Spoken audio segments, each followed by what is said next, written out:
Tiga pengkhianatan Erdogan pada Putin dalam perang Rusia-Ukraina.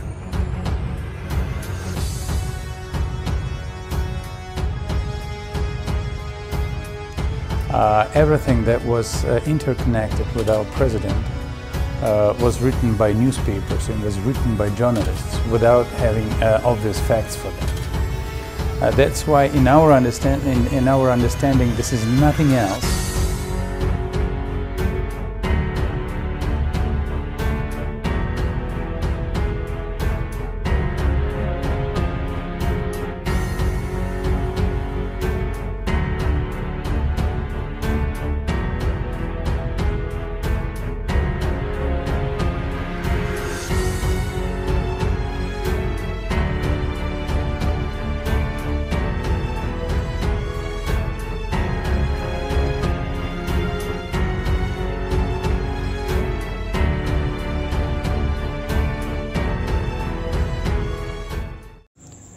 Hai para penonton Central News, sebelum lanjut jangan lupa subscribe dan lanjut tekan tombol Super Thanks.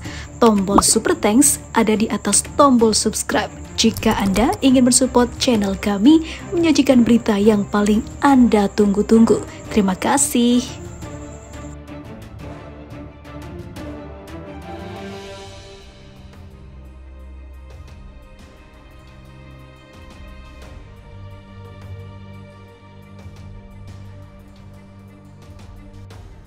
Presiden Turki Recep Tayyip Erdogan selama ini menggambar-gemborkan hubungan spesialnya dengan Presiden Rusia Vladimir Putin. Klaim kedekatannya dengan pemimpin Kremlin itu dia manfaatkan saat kampanye pemilihan presiden yang pemilihnya dia menangkan untuk meraup dukungan kelompok pemilih yang anti-Barat.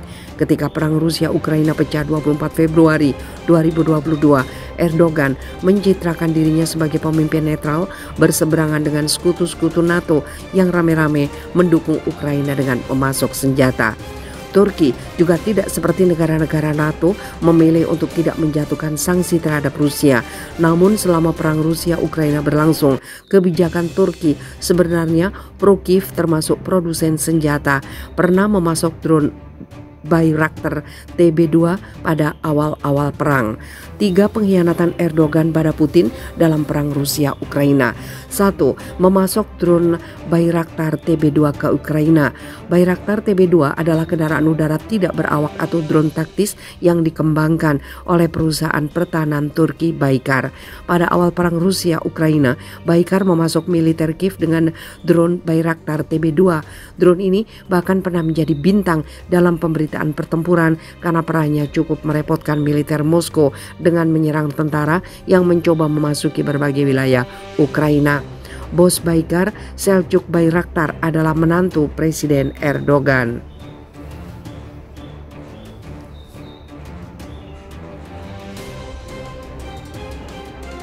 Di panggung internasional, Erdogan menggambarkan dirinya pemimpin netral dalam konflik di Ukraina, bahkan aktif menjadi mediator perdamaian kedua pihak.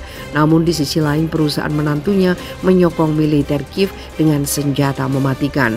2. Erdogan bebaskan para komandan Azov Ukraina.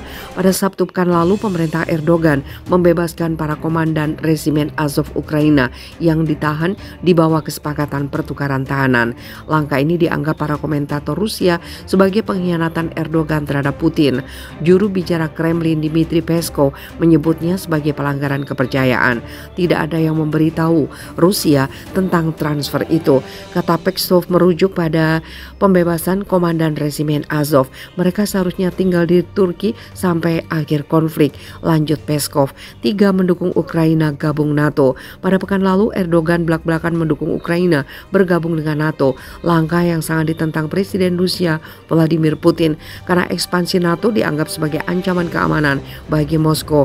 Dukungan Erdogan disampaikan kepada Presiden Ukraina Volodymyr Zelensky dalam konferensi pers bersama di Istanbul. Meski memberi dukungan kepada Kiev untuk menjadi anggota aliansi militer pimpinan Amerika Serikat tersebut, Erdogan juga mendesak Kiev untuk kembali ke upaya perdamaian. Tidak ada keraguan bahwa Ukraina layak menjadi anggota NATO, kata Erdogan. Perdamaian yang adil tidak akan membuat pecundang, imbuh pemimpin Turki itu. Zelensky berterima kasih kepada Erdogan atas dukungannya. Saya berterima kasih atas dukungan integritas dan kedaulatan teritorial Ukraina, formula perdamaian, perlindungan negara kami, rakyat kami, dan kepentingan kami, tulis pemimpin Ukraina itu di Twitter terkait pembicaraannya dengan Erdogan.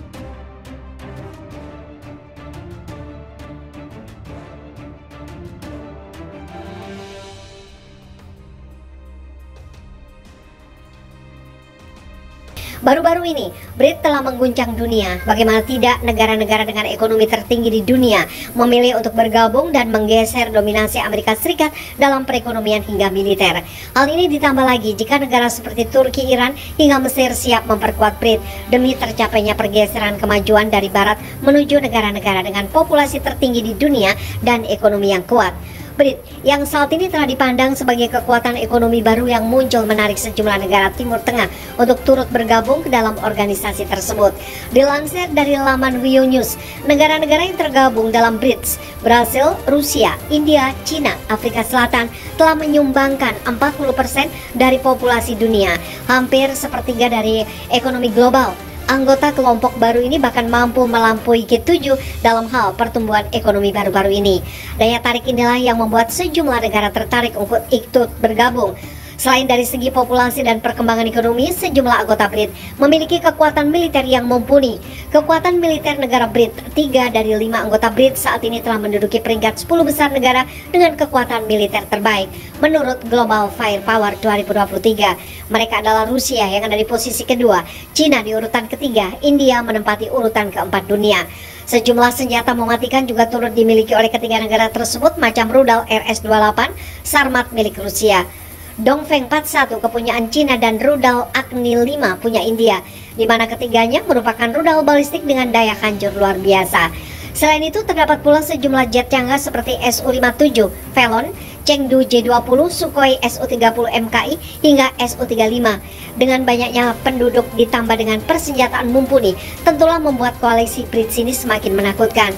Terlebih bila 3 negara yang diisukan telah mendaftarkan diri mereka seperti Mesir, Iran, dan Turki diterima oleh BRICS, tentunya semakin memperkuat organisasi tersebut. Berikut ini ditambah kekuatan militer bila Mesir, Iran, dan Turki resmi bergabung dengan BRICS.